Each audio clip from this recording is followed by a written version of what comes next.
कबीरा गर्व न कीजिए, काल गही कर केस, ना जाने कित मारिए, क्या घर क्या परदेस। कबीर बाबा हमको समझाते हैं कि काल ने, मृत्यु ने हमें बालों से पकड़ रखा है और हमारी मृत्यु कहाँ होगी, कब होगी, हमें कभी कुछ नहीं पता होता। तो गर्व करने का कोई फ़ायदा नहीं, अभिमान अहंकार करने का कोई फ़ायदा नहीं। जितना विनम्रता के साथ जीवन को गुजारा जाए वही सबसे बढ़िया है। कबीरा गर्व ना कीजिए, कबहू ना हंसिए कोई। कबीरा गर्व ना कीजिए, कबहू ना हंसिए कोई। अजहू नाव समुद्र में, का जाने का हो। कबीरा का जाने का हो। तो कबीर बाबा समझाते हैं भाई कि अभी हमारी नाव समुद्र में है। नाव मतलब हमारा जीवन और समुद्र मतलब ये संसार जिसमें हम रहते हैं। और हमारी मृत्यु कब होगी, कैसे होगी, सुख से होगी, दुख से होगी, शांति में होगी, अशांति में होगी, हमें नहीं पता और ना हम कभी पता कर सकते हैं। तो इसीलिए कबीर बाबा कहते हैं कि कभी गर्व, अभिमान, घमंड, अहंकार कुछ पा लेने पर नहीं करना चाहिए। किसी सिद्धि को पा लेने पर, कोई सफलता मिल जाने पर, और ना ही किसी ऐसे पे हंसना चाहिए जो हमसे नीचे हो उस समय। क्योंकि हमें समय का नहीं पता भाई कि समय किसको कहाँ कब ले जाएगा। तो इसीलिए कबीर बाबा कहते हैं अहंकार मत करो। जितनी विनम्रता के साथ जीवन बिता सको उतना ही बढ़िया। हर हर नर्मदे।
हर हर नर्मदे।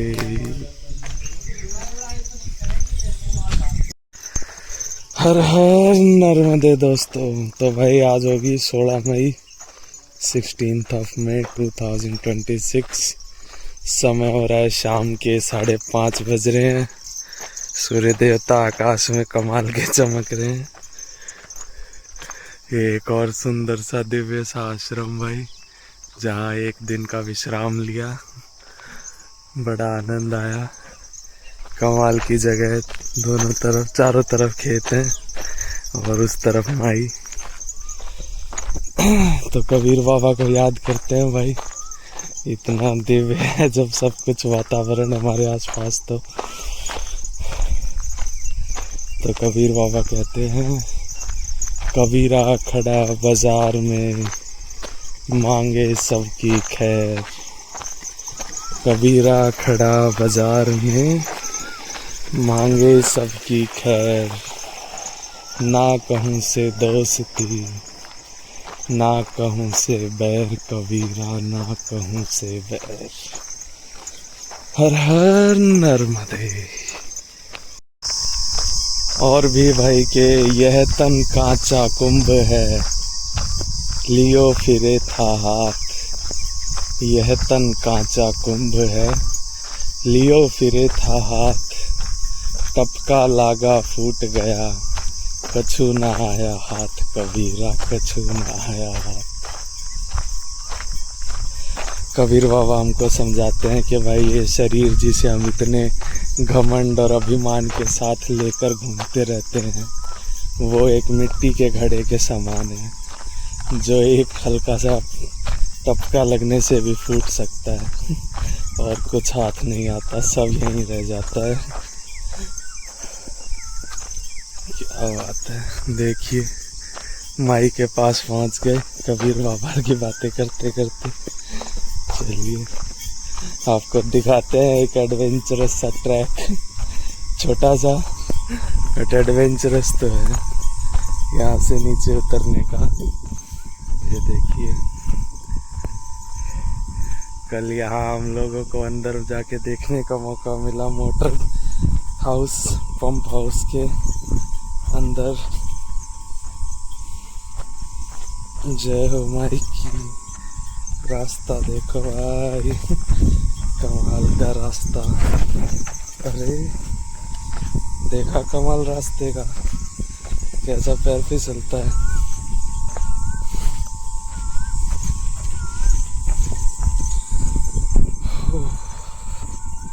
चलो आगे नीचे। ये है भाई आज का रास्ता। हमको ज़्यादा लंबा ट्रैवल नहीं करना आज, मुश्किल से 2-3 किलोमीटर ही पहुँचना है। यही जो ये माई आगे टर्न ले रही है, आप देख सकते होंगे। इसी टर्न के एंड पे आश्रम है, बस वहीं तक जाना है। तो इसीलिए शाम को निकला हूँ भाई मैं। अभी टाइम भी बहुत है, सूर्यदेव हैं अभी तो आकाश में खूब चमक रहे हैं। और सूर्यदेव के जाने के बाद भी रोशनी तो रहती ही है, तो चलने में कोई दिक्कत नहीं होगी। और रास्ता भी कुछ ज़्यादा ख़राब नहीं है, अच्छा रास्ता है। आप लोग देखेंगे जैसे जैसे हम लोग चलेंगे रास्ते के बारे में। जी हाँ, तो क्या आप तैयार हैं एक और रोमांचक यात्रा पे हमारे साथ चलने के लिए?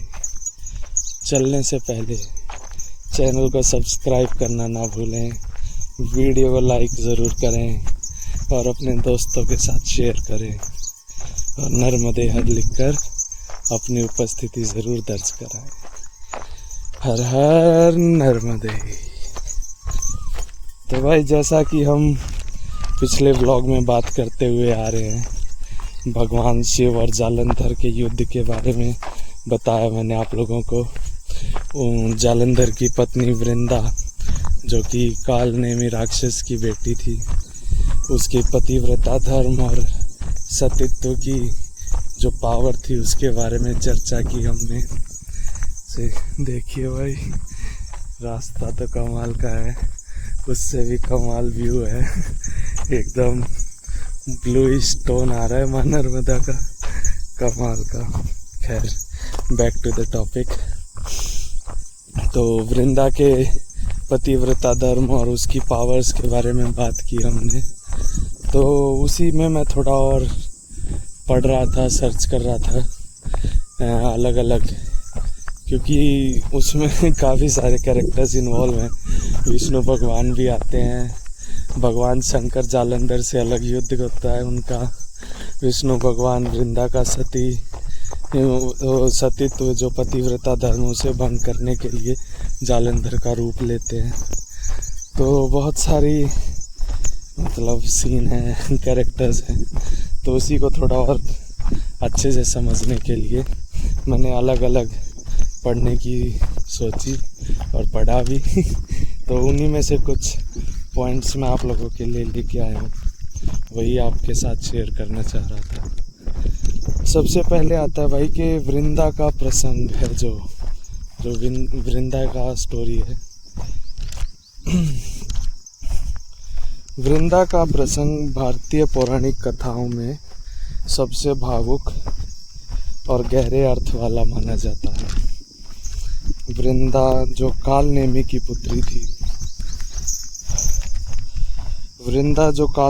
पुत्री थी, केवल एक रानी नहीं थी, वह एक महासती, एक मिनट में हवा चल रही है, वह एक महासती थी। उसकी भगवान विष्णु के प्रति अटूट भक्ति और अपने पति जालंधर के प्रति वफादारी ही जालंधर की अजय शक्ति का आधार थी। जब जालंधर महादेव से युद्ध करने जा रहा था, तब वृंदा ने संकल्प लिया था, जब तक आप एक मिनट भाई, युद्ध जीत कर वापस नहीं आ जाते हवा चल रही है यार, तो ये पढ़ने में दिक्कत आ रही है, सॉरी फॉर दिस। चलिए थोड़ा रास्ता कवर करते हैं, फिर कहीं आराम से बैठ के ही पढ़ेंगे। मुझे पढ़ने में भी मज़ा आएगा, आप लोगों को सुनने में भी मज़ा आएगा, डिस्ट्रैक्शंस भी कम होंगी। अभी तो रास्ते का आनंद लेते हैं। इतना बढ़िया रास्ता दिया इतने दिनों के बाद माई ने। चलो, हर हर नर्मदे।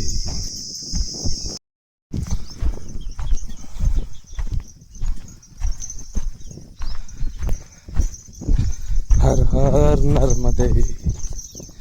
तो भाई चल रहे माँ नर्मदा के साथ साथ, हालांकि हैं तो घास के मैदान पर थोड़े ऊपर नीचे होने लगे हैं। शुरुआत में जैसा समतल दिख रहा था अब वैसा नहीं बचा, आप देख सकते हैं। पर फिर भी येट इजी टू वॉक है, ज़्यादा मुश्किल नहीं है। ये देखो नदी में नहीं, ये तो यहीं बनाया ही गया है। प्लेटफॉर्म की बात कर रहा हूँ, ये सीढ़ियाँ सीमेंटेड, यहाँ से ऊपर जाने का रास्ता है। ये कच्चा, ये भी एक घाटी है। चलिए,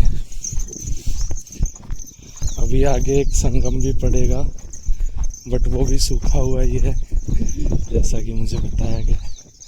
जैसा कि हम देखते हुए आ रहे हैं, पिछले 3 या 4 संगम सूखे हुए ही मिले अपने को।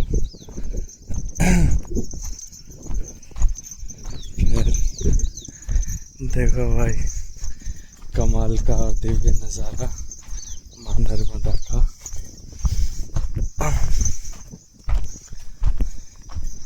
सबसे कमाल की बात जो माँ नर्मदा के बारे में कही जाती है कि आपको मतलब इसमें कि आके डुबकी लगाने की ज़रूरत नहीं है।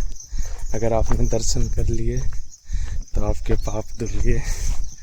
वेल, मुझे इस बात का लॉजिक अभी भी समझ में आया नहीं है, बट कोशिश कर रहा हूँ समझने की कैसे।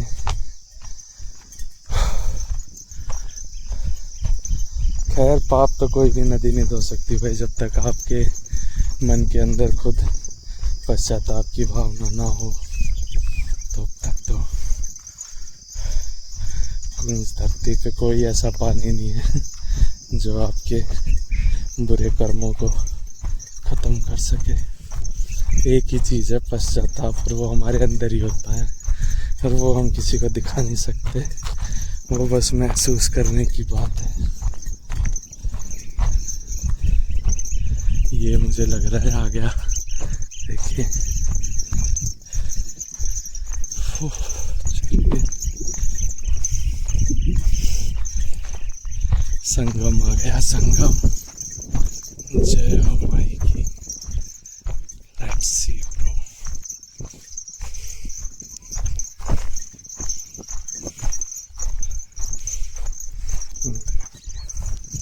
हर हर महादेव।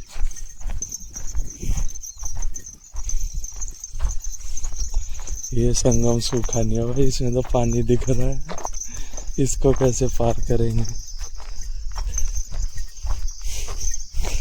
छोटा सा ही सही पर पानी तो है।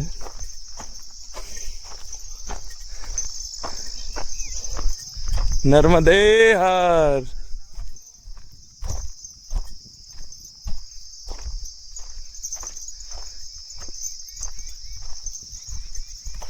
ये कहाँ से पार होगा? ये देखो भाई, है तो नाला सही पर पानी तो है स्टिल, और गहराई का पता नहीं। चलिए गुरुजी हैं, इनसे पूछते हैं, ये बताएंगे। गुरुदेव ये इसको कहाँ से पार कर सकते हैं? यहीं से पैदल पैदल हो जाएगा? गहरा नहीं है?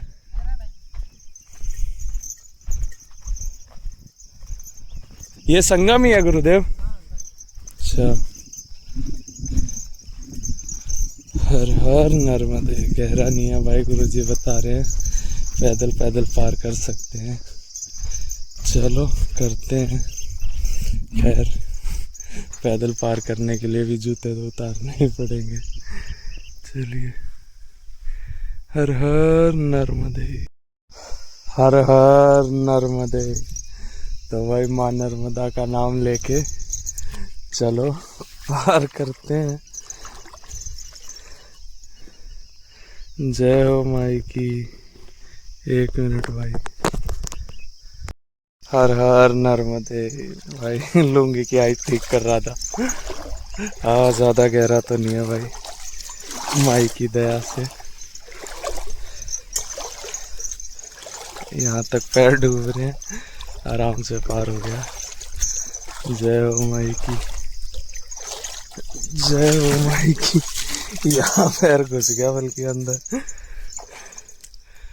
यहाँ पे थोड़ा कीचड़ बना हुआ है। देखिए पैर की हालत। ओहो हो, पैर धोने पड़ेंगे। चलो कोई नहीं। जय हो माई की। जय हो माई। चलो पैर धो लेते हैं भाई। इतना आराम से संगम पार करा दिया, और क्या चाहिए। छोटा सा प्यारा सा संगम। पैरों की हालत थोड़ी खराब हो गई। चलो हर हर नर्मदे। तो भाई आपको स्क्रीन के सेंटर पे एक वाइट कलर का स्पेस दिख रहा होगा, वही है जहाँ हमें पहुँचना है। इतना हिलने के लिए सॉरी, मतलब बहुत ज़्यादा ज़ूम हो रखा है तो एक्सट्रीम हिल रहा है। ऐसे रास्ता कुछ ज़्यादा खास अच्छा लग नहीं रहा देखने में। यहाँ से आप देख सकते हैं आगे। तो मैंने सोचा है, बहुत अच्छा सोचा है गुरुदेव, जय हो माई की, कि ये रास्ता है यहाँ से ऊपर ऊपर चलेंगे। बिल्कुल किनारे की बजाय हल्का सा ऊपर से चलेंगे। सेफली आराम से पहुँच जाएंगे, खुद भी आनंद ले पाएंगे और आपको भी बड़े आनंदित दृश्य दिखा पाएंगे। इससे अच्छी बात क्या होगी भाई। तो चलो चलते हैं। हर हर नर्मदे।